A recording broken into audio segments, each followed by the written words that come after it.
আমি মুরাদ হোসেন নুরনবী সরফেশন থেকে পিকনিকের জন্য আসছি Bhola Bangladesh Medical Private Diagnostic and ক্লিনিকের পক্ষ থেকে বেবিল্যান্ড শিশু পার্ক ভোলা খেয়াঘাট।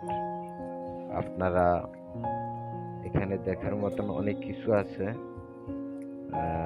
সৌন্দর্য, বিশেষ করে বাচ্চাদের অনেক খেলনা আছে, যেটা হেলিকপ্টার, তারপর জিরাফ, গাড়ি, ট্রেন, হ্যাঁ, দেখার মতন অনেক সুন্দর সুন্দর জিনিস আছে। আপনারা এখানে আসেন, সৌন্দর্য উপভোগ করুন।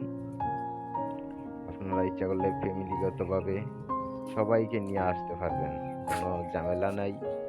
ঝামেলা